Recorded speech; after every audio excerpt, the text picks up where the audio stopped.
നമസ്കാരം. ഇതൊരു ഗൾഫുകാരൻ്റെ ഭാര്യയാണ്.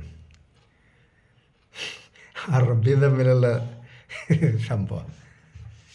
അതായത് ഇയാൾ കുറേ കാലമായിട്ട് ഒരു അറബീൻ്റെ വിശ്വസ്തനാണ് സൗദിയിൽ. അങ്ങനെ ഇയാളുടെ വൈഫിനെ പറ്റി പറഞ്ഞുതരാം. അപ്പം ഇയാൾ സെക്ഷലായിട്ടുള്ള കാര്യത്തിന് വലിയൊരു ത്രില്ലുള്ള ആളല്ല, പക്ഷേ കടുംപിടുത്തക്കാരനല്ല. മോഡലൊന്നും പരീക്ഷിക്കാൻ അയാൾക്ക് താല്പര്യമില്ല. പിന്നെ വൈഫിനോട്, അന്ന് വൈബ്രേറ്റർ ഒന്നും ഇറങ്ങിയിട്ടില്ല, വൈഫിനോട് ഇയാൾ സ്നേഹത്തിലിരിക്കുമ്പോൾ ഒരു ദിവസം പറഞ്ഞേ, എത്ര കാലം എന്ന് വെച്ചാൽ നീ അടങ്ങിയിരിക്കണം, നിനക്ക് പറ്റിയ ആരെങ്കിലുമൊക്കെ ചാൻസ് കിട്ടിയാൽ എനിക്ക് കുഴപ്പമൊന്നുമില്ല. കാരണം അയാൾ അവളെ അത്ര സ്നേഹിക്കുന്നുണ്ട്. അപ്പം അത്ര കടിമൂത്താൽ ആരെങ്കിലും കൊണ്ട് കളിപ്പിച്ചോളാനുള്ള മൗനാനുവാദമാണ് ആ കൊടുത്തത്. അങ്ങനെ അപ്പം ഈ പെണ്ണും അത്യാവശ്യം കളിക്ക് കൊതിയുള്ള പെണ്ണാണ്. അങ്ങനെയാണ് എനിക്ക് നറുക്ക് വീഴുന്നത്. അങ്ങനെ ഞാൻ പിന്നെ പോയി ചെയ്യലൊക്കെ ഉണ്ട്. അപ്പോൾ എനിക്ക് ഏത് പെണ്ണിനെ ബന്ധപ്പെട്ടാലും അവരുടെ സെക്ഷലായിട്ടുള്ള ബാക്ക്ഗ്രൗണ്ടുകളൊക്കെ ഞാൻ ചോദിക്കും. അപ്പോൾ എന്ത് തുറന്ന് പറയും, ആളെ വിശ്വസിക്കാമെന്ന് പറഞ്ഞാൽ പിന്നെ പെണ്ണുങ്ങൾ മനസ്സ് തുറക്കും. അങ്ങനെ ഇവള് എന്നോട് പറയുക, ഇവളുടെ അമ്മേൻ്റെ ആങ്ങളെയാണ് ഇവളെ ഫസ്റ്റിലെ സീല് പൊട്ടിച്ചത്. അതിന് ശേഷം അയാൾക്ക് ഇഷ്ടം മോളിൽ കയറി ചെയ്തു കൊടുക്കണതാണ്. നല്ല പണക്കാരനാണ്. അപ്പോൾ ഇവൾക്ക് അത്യാവശ്യം കാമശക്തി കൂടുതലുള്ള കുട്ടിയാണ്. അന്ന് ഇയാൾക്ക് മോളിൽ കയറി നല്ലോണം ചെയ്തു കൊടുക്കണം. അങ്ങനെ ഇതിൽ ഇവൾക്ക് പ്രാക്ടീസാണ്. ഇവൾക്ക് നല്ല ത്രില്ല് മോളിൽ കയറുന്നതാണ്. കാരണം അവൾക്ക് വേഗം വരും. അത് കഴിഞ്ഞാൽ പിന്നെ നിലത്ത് കിടക്കും, പിന്നെ മുകളിൽ കയറാൻ കുഴപ്പമില്ല. പക്ഷെ ഫസ്റ്റ് അതിന് കയറണം. യാതൊരു ക്ഷീണമില്ല, എത്ര നേരം വേണമെങ്കിലും ചെയ്യും. അത്ര പ്രാക്ടീസാണ് ആ പെണ്ണിന്. പക്ഷെ ഭർത്താവിൻ്റെ അടുത്ത് അത് പ്രാക്ടിക്കലല്ല. കാരണം അയാൾ പറയാണ്ട് കയറി അങ്ങനെ ഒന്നും ചെയ്യാൻ പറ്റില്ല. അപ്പോൾ ഇവളെ ഇവിടുന്ന് പഠിച്ച് വന്നാണെന്ന് വിചാരിക്കില്ലേ. അപ്പോൾ എനിക്ക് ചെയ്തു തരും, കാരണം ഞങ്ങൾ ഫ്രണ്ട്സല്ലേ. അങ്ങനെ നിൽക്കുമ്പോഴാണ് ഇയാളുടെ അറബി കോട്ടക്കൽ ആര്യവൈദ്യശാലയിൽ ഒഴിച്ചിൽ നിന്ന്. അപ്പോൾ 10 ദിവസം അവിടെ താമസിക്കും. അപ്പോൾ ബൈസ്റ്റാൻഡറായിട്ട് ഇവളാണ് ഭർത്താവ് ഏൽപ്പിച്ചേക്കണം. അറബിക്ക് വേണ്ടതൊക്കെ ചെയ്തു കൊടുത്തോളണം. എന്നിട്ട് അയാൾ വേറൊരു കാര്യം കൂടി പറഞ്ഞേ, കുറച്ച് നേരത്തിനൊക്കെ അയാൾ എന്തെങ്കിലും ചെയ്യുകയാണെങ്കിൽ ഒന്നും എതിർപ്പ് പറയേണ്ട, നമുക്കതുകൊണ്ട് ഗുണമുണ്ടാവും പറഞ്ഞു. ഇവിടെ എവിടെ കയറണമെന്ന് വിചാരിച്ച് നടക്കണ ആളാണ്. പക്ഷെ അയാളുടെ മുമ്പിൽ ഡീസൻ്റാണ്. അങ്ങനെ ഇവർക്ക് അറബി അറിയില്ലല്ലോ, അയാൾക്കും മലയാളം അറിയില്ല. എന്നാലും പിന്നെ പരിപാടിക്കുന്നത് ഭാഷ. അങ്ങനെ ഇയാൾ ഇവളെ ഏൽപ്പിച്ചിട്ട് ഹസ്ബൻഡ് പോവും വീട്ടിൽ. പകൽ രാത്രി ഈ പെണ്ണാണ് അവിടെ ഉള്ളത്, ഫുഡ് കൊണ്ടുപോയി കൊടുക്കലും റൂമിൽ നിൽക്കാനൊക്കെ. അങ്ങനെ അറബിക്ക് പിന്നെ ഇതൊന്നും നാട്ടില്ല. അറബി ഉള്ള ഡ്രസ്സൊക്കെ റിമൂവ് ചെയ്യാൻ പറഞ്ഞു, ഒന്ന് കാണാനാന്ന് പറഞ്ഞു. ആംഗ്യ ഭാഷയിലാണ് പറഞ്ഞു, അറബി പറഞ്ഞാൽ അവൾക്ക് മനസ്സിലാവില്ല. അതിൽ ഡ്രസ്സൊക്കെ വെറും ഷെഡിയും ബ്രായും മാത്രമൊക്കെ ഇയാൾ കണ്ട്. അപ്പോൾ ഉണ്ട്, മുതലുണ്ട്, സാധനം കണ്ടീഷനാണ്. അതിലെല്ലാം അഴിക്കാൻ പറയും. പൈസ ക്യാഷ് എന്നൊക്കെ പറയും.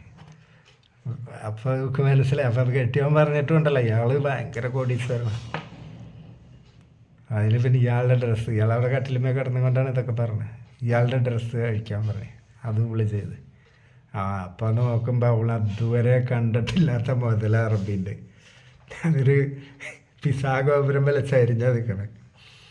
ഇവളെന്നോട് പറഞ്ഞത് കേട്ടോ, അവളോട് കയറാൻ പറഞ്ഞു.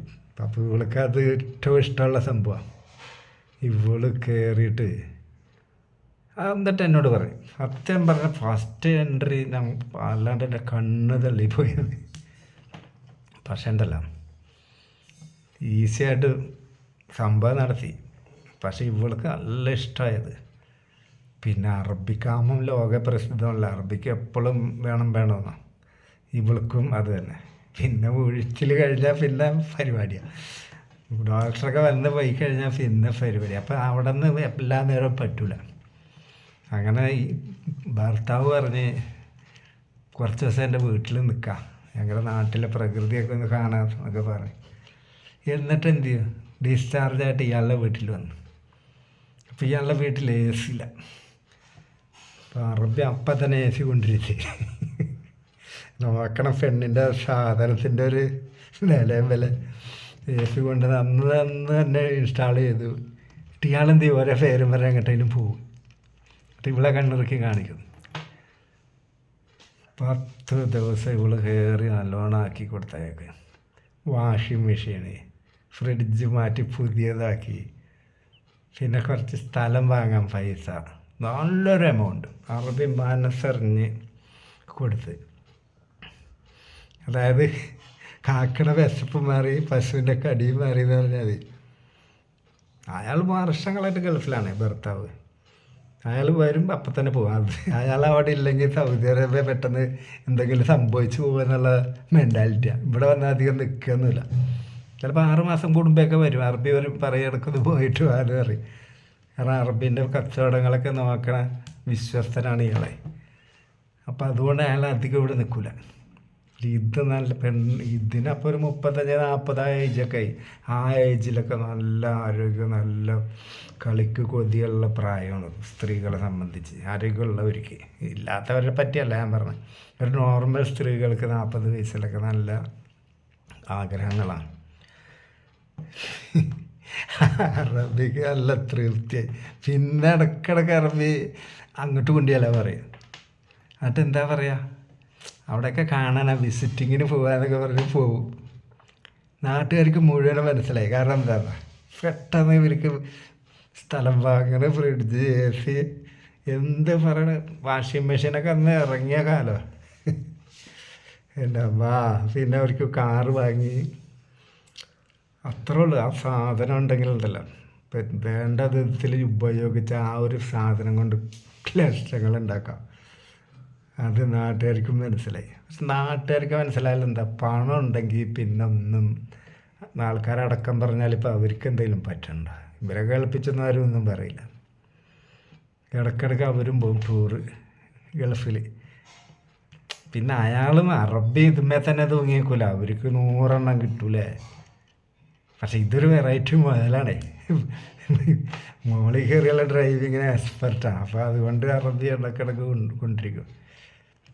അങ്ങനെ ഇപ്പം എന്താണെന്ന് അറിയില്ല. അന്നൊക്കെ കുറേ കാലം അത് കണ്ടിന്യൂ ചെയ്തിട്ടുണ്ട്. അപ്പോഴാണ് എനിക്ക് കിട്ടാണ്ടാവുക.